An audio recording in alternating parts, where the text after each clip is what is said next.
Baik, saudara, saya sekarang sudah terhubung secara online bersama Bapak Dewa Gedirai selaku juru bicara percepatan penanganan COVID-19 Kota Denpasar.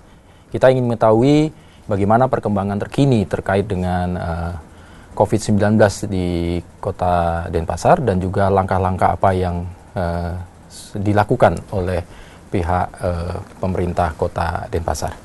Selamat pagi, Pak Dewa Gedirai. Ya, selamat pagi, Mas Bambang. Salam sehat. Salam sehat ya, Pak. Ya. Salam sehat. Terima kasih, Pak.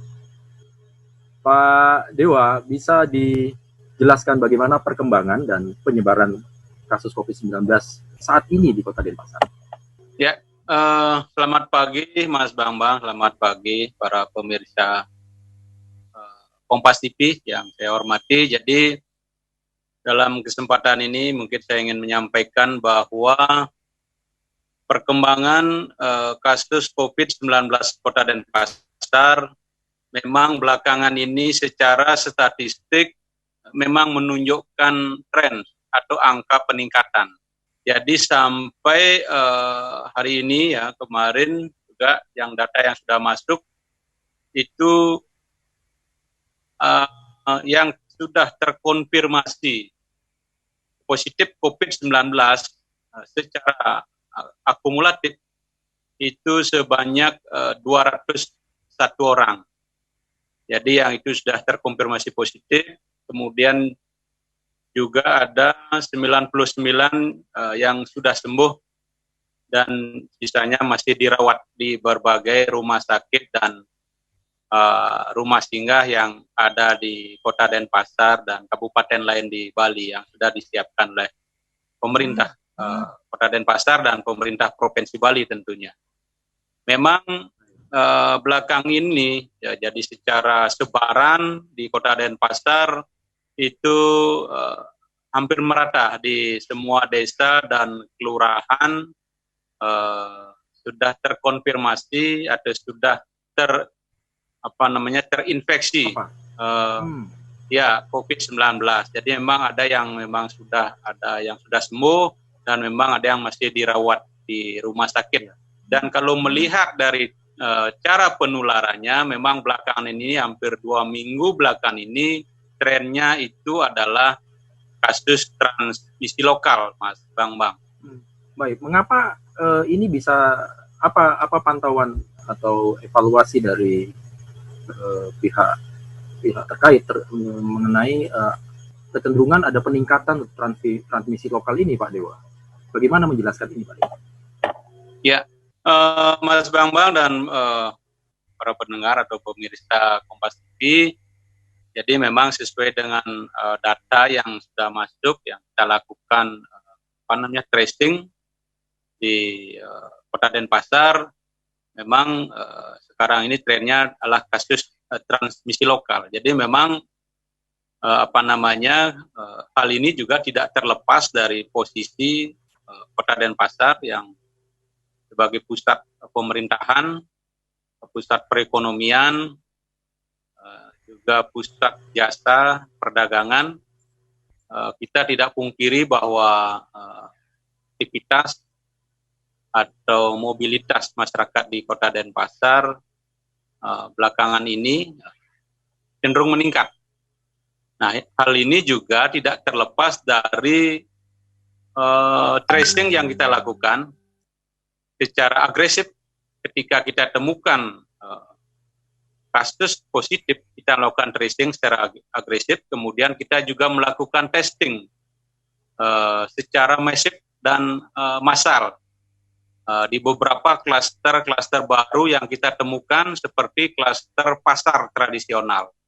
Nah, ini tentu secara statistik ini akan meningkat kelihatan peningkatan jumlah kasus yang kita temukan di Kota Denpasar.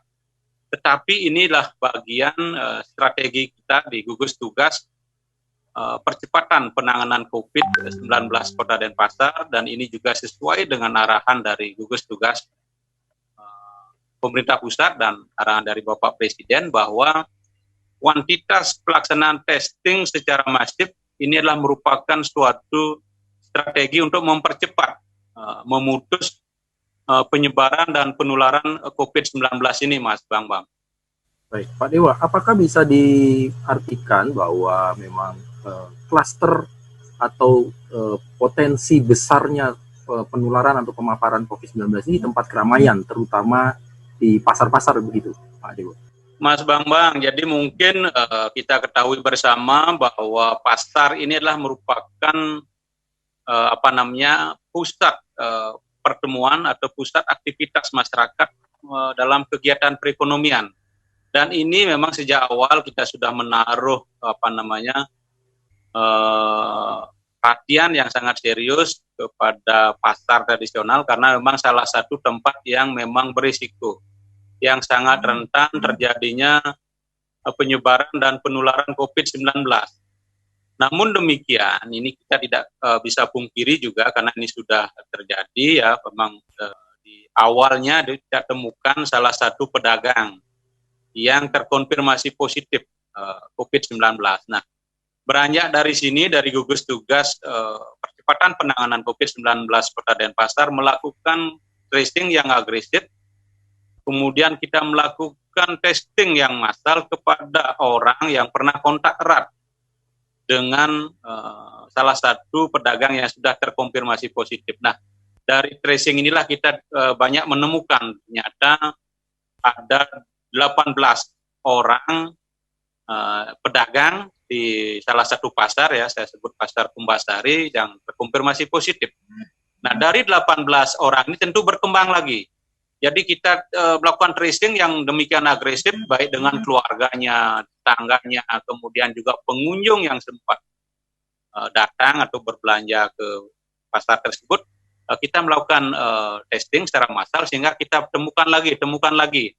Nah, oleh karena itu, jadi ini dengan kita temukan angka ataupun pasien yang sudah terkonfirmasi positif, kita bisa mengambil langkah-langkah selanjutnya, seperti blocking. Kita melakukan penutupan pasar, kemudian kita juga melakukan tracing yang agresif lagi, dan kita juga melakukan testing yang lebih massal lagi kepada orang-orang ini, dan kita bisa melakukan satu isolasi atau karantina terhadap orang yang sudah terkonfirmasi positif tersebut. Jadi ini bagian juga strategi kami di gugus tugas percepatan penanganan COVID-19 Kota Denpasar untuk segera bisa mengetahui, karena semakin banyak kita melakukan spesimen, ini akan kita lebih bisa cepat memutus penyebaran COVID-19 Kota Denpasar, Mas Bambang. Baik, Pak Dewa, kalau melihat dari tingkat yang kecenderungan memang meningkat, apakah boleh dikatakan atau apakah bisa diprediksi bulan apa terjadi puncak dari puncak kurva kasus COVID-19 di Kota Denpasar, Pak Dewa? Ya, Mas Bambang. Jadi kami di Kota Denpasar ya melalui Badan Litbang kami itu penelitian-penelitian yang kita lakukan bekerja sama dengan dari Universitas Udayana bahwa puncak kasus penyebaran atau penularan COVID-19 ini diprediksi pada bulan Juni. Jadi bulan Juni ini diprediksi terjadi puncak kurva dari penularan kasus COVID-19 Kota 19 ini di Kota Denpasar. Namun demikian dengan adanya hasil penelitian ini, tentu dari gugus tugas Kota Denpasar harus mengambil suatu langkah-langkah atau mengambil suatu kebijakan untuk mengintervensi bagaimana kurva puncak daripada penyebaran COVID-19 ini bisa kita tekan sedemikian rupa sehingga kasus ini bisa dikendalikan, Mas Bambang. Pak Dewa, bisa jelaskan ukurannya apa dari hasil penelitian itu bisa menyatakan bahwa bulan Juni ini adalah memang kurva tertinggi? Salah satu ukurannya apa, Pak Dewa? Ya, jadi dari parameter yang dilakukan oleh Litbang kami bahwa itu dianalisa dari perkembangan kasus. Jadi perkembangan kasus kita amati tiap hari, bagaimana penyebarannya, bagaimana klasternya yang terjadi, kemudian apa intervensi-intervensi atau upaya-upaya yang kita lakukan, dan ini dilakukan pengolahan dan analisis data yang sedemikian rupa sehingga itu diprediksi oleh dari hasil penelitian Badan Litbang bahwa bulan Juni ini sebagai puncak penyebaran kasus COVID-19 ini. Dan tentu kami dari gugus tugas penanganan COVID-19 Kota Denpasar bahwa bagaimana prediksi ini kita tekan sedemikian rupa, kita berusaha untuk mengendalikan kasus ini sehingga sektor-sektor yang lainnya seperti rumah sakit dan sektor kesehatan lainnya bisa mempersiapkan juga sehingga penanganan pasien yang sudah dinyatakan positif COVID-19 bisa ditangani dengan baik, Mas Bang. Nah, ini terkait dengan itu kan berarti ada upaya yang kami lihat sudah dilakukan oleh pemerintah kota, cukup masif, cukup melibatkan banyak orang, melibatkan masyarakat dengan program atau kegiatan pembatasan kegiatan masyarakat. Nah, saya akan ingin mengetahui lebih lanjut bagaimana evaluasi dan bagaimana kemudian keberlangsungan dari PKM ini. Untuk itu, saudara jangan kemana-mana, saya tetap bersama dengan Pak Dewa Gede Rai. Melanjutkan setelah yang satu ini.